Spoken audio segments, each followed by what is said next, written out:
அவங்களுக்கு x-ray, ECG, MRI, blood test எல்லாமே எடுத்து பாருங்களேன், நார்மலாக இருக்கும். ஆனால் வலி போகாதுன்னு சொல்லுவாங்க.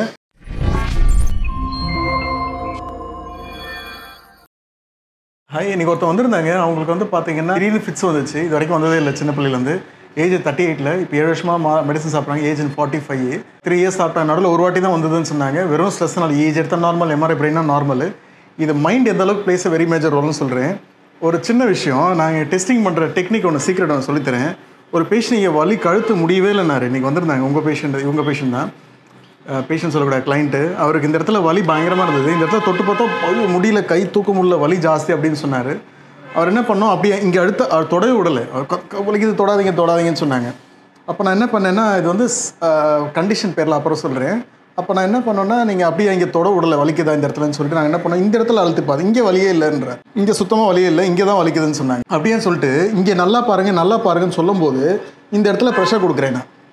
அப்போ கம்முன்னு இங்கே வலி இல்லைன்றேன், இங்கே வலி இருக்கான்னு சொல்லிட்டு இங்கே அழுத்தும் போது இங்கே ப்ரெஷர் கொடுக்குறேன். அப்போ கண்டுக்கவே இல்லை. சரி இப்போ நான் அழுத்துறேன், தொடாதீங்கன்றாரு.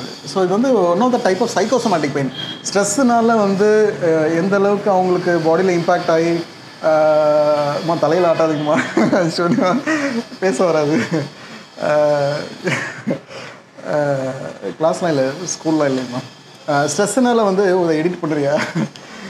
ஸ்ட்ரெஸ்ஸுனால வந்து பார்த்திங்கன்னா நம்மளுக்கு தெரியும், நிறைய அந்த முடி கொட்டுறதுலேருந்து, ஹார்ட் ப்ராப்ளம் வரதுலேருந்து, வெயிட் போடுறதுலேருந்து, டைஜஷன், கேஸ்ட்ரிக்கு, டைஜஷன் அப்சர்வ் பண்ணல, ஆர்த்ரைட்டிஸ் வரும்னு கேள்விப்பட்டிருக்கோம். சைக்கோசோமேட்டிக் பெயின் ஒன்று இருக்குது. சைக்கோசோமேட்டிக் பெயின் என்னென்னா, வலியே இல்லாத பிரெயினை பர்சீவ் பண்ணும். அவங்களுக்கு x-ray, ECG, MRI, blood test எல்லாமே எடுத்து பாருங்களேன், நார்மலாக இருக்கும். ஆனால் வலி போகாதுன்னு சொல்லுவாங்க.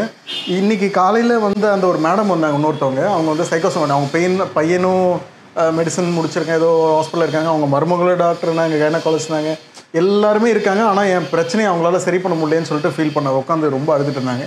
அப்புறம் தான் செக் பண்ணி பார்க்கும்போது பார்த்தீங்கன்னா சைக்கோசோமேட்டிக் பெயின் மாதிரி இருந்தது. அப்புறம் எவாலுவேட் பண்ணால் டிப்பிக்கல் சிம்டம்ஸு.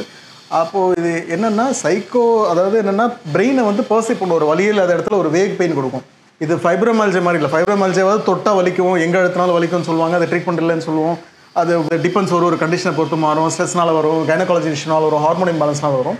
பட் இந்த கண்டிஷன் வந்து பார்த்தீங்கன்னா எங்கே தொட்டாலும் அவங்களுக்கு வந்து வலிக்கும், ஃபைப்ரோமால்ஜியா. ஆனால் இவங்களுக்கு வந்து வலியே இல்லாத இடத்துல வலி இருக்க மாதிரி கிடைக்கும். சைக்கோசோமா. இதுக்கு வந்து என்ன சார் உடனே சைக்கோவா போய் பார்க்குறோம், உடனே கவுன்சிலிங் எடுக்கணும் அப்படிலாம் இல்லை. அதுக்கும் சில டெக்னிக்ஸ் அண்ட் ட்ரீட்மெண்ட் இருக்குது. அதை ஃபாலோ பண்ணால் அது அந்த இதுலேருந்து வெளியே வந்துடலாம். தேங்க்யூ.